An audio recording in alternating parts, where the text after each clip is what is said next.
What is going on, Hive Warriors? It's your boy Edward V, and today we're going to talk about how to burn the most calories that you can, the most calories possible when walking. Now, a lot of my previous videos focused on the fat burning element because just burning calories and burning fat are two different things. Burning fat is a more targeted energy substrate or energy usage, while burning calories is just your overall total energy expenditure. And I'm gonna tell you how to get the most out of your calorie burn when walking. Let's go ahead and break it down in this video.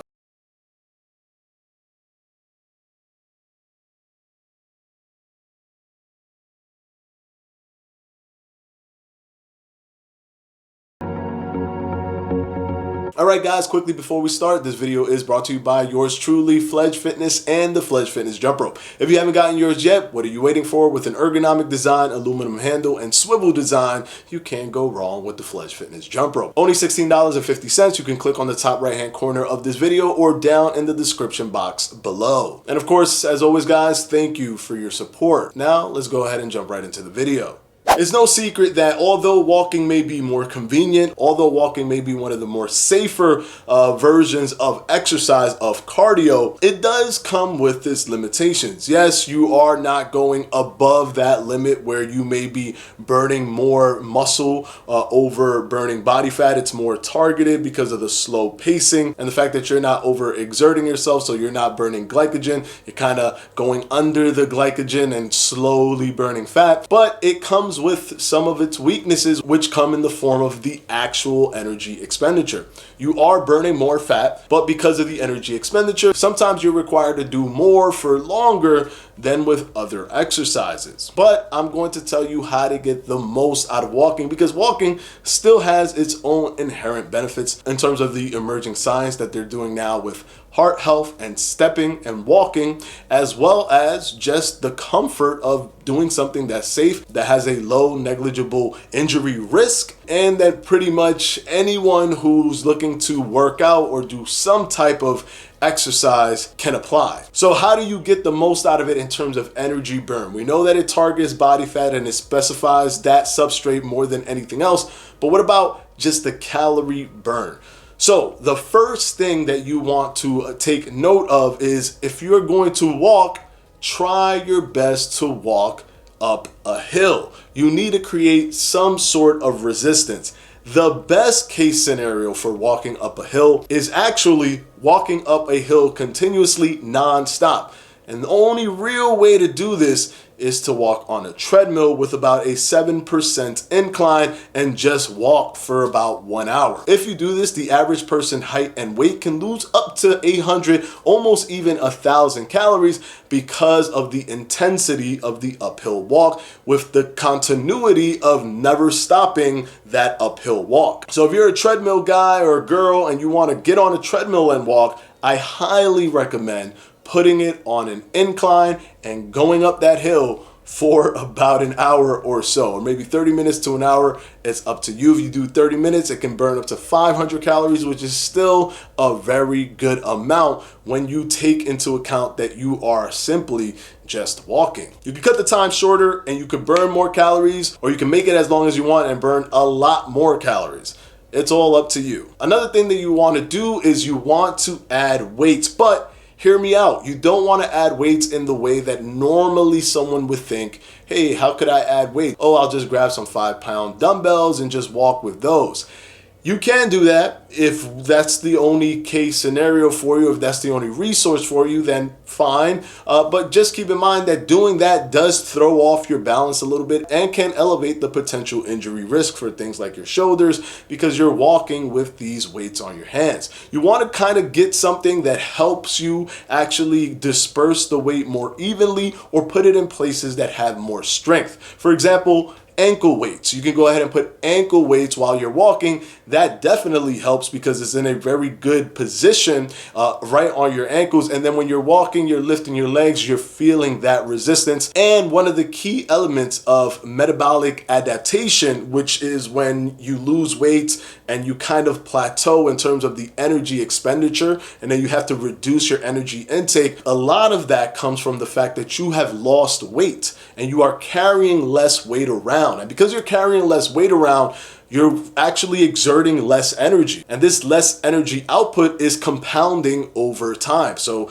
you're exerting less energy every day, you're exerting less energy every week, you're exerting less energy every month, and you're continuously going down as you're continuously losing weight. So losing weight is the thing that you want, but it also works against you in terms of metabolic adaptation. So one really cool thing you can do is try to mitigate it as much as it is possibly comfortable for you. So for example, you obviously, if you lost 100 pounds, you're not gonna throw 100 pounds on you and walk. But if you lost 5 pounds, 10 pounds, 15 pounds, 20 pounds, you might want to figure out a way, maybe put a vest on, a weighted vest, to carry that weight on you still, so you mitigate the fact that you've lost that weight with your actual walking cardio session. You walk with the same weight on, so you burn the same amount of calories based off of that weight. This is basically hacking the entire system, so you trick your body to continuously exert the same amount of energy that it did 10 pounds ago or 15 pounds ago. And even better, you can simply jump into it with a weighted vest or with weights on your ankles.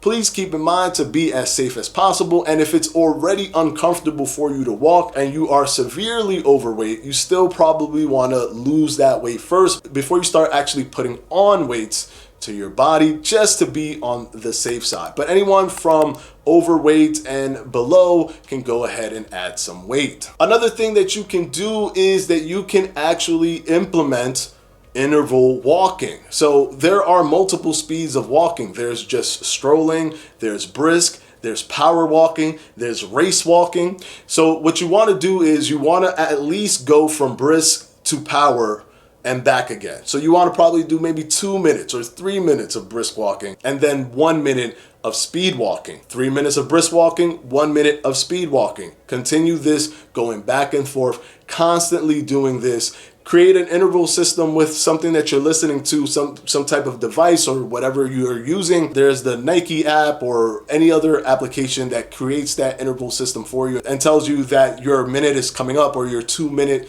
is coming up now. And that way you can switch between and you're exerting more energy. If you can walk at a speed walk pace with no issue, then go from speed walk to race walk. And that way you can go ahead and exert more energy, just creating an interval system. This way you stay walking, but you're burning more calories throughout your walk for the same amount of time. It's efficiency at its best. And the final tip that I will give you is listen to music. Studies have actually found that when you listen to upbeat music or music that has a fast rhythm, it actually inspires you while you're walking and even helps you break through PRs in terms of speed when doing even running or cycling or even walking. There's a certain level of excitement and energy that you get from upbeat, fast, rhythmical music. So apply a music system. Have a playlist that you like, and when your favorite tune comes on, increase your speed to the rhythm of that beat or increase your speed simply on the excitement of the music that you're listening to. This actually goes a long way. There's been a lot of psychological studies looking at the connection between music and increasing energy expenditure or increasing energy exertion in your exercise regimen. So go ahead, implement that music, but if it's offsetting anything that you want to listen to, like maybe a podcast that allows you to go longer, then don't do that sacrifice, because the podcast is probably going to help you because that's what you want to listen to. Always listen to what you want to listen to, because that's what keeps you going and makes the time just fly by, and before you know it, you've done an hour walk or an hour and a half walk. So I hope these tips have helped you. I've always talked about the direct body fat burning, but with walking comes the lower energy expenditure. So this is how you optimize that time and get the most out of burning actual calories that then transfers to efficient fat burning. I hope this video has helped you guys. And of course, as always, I want to thank my patrons for my Patreon. I'm going to go ahead and put their names right up here.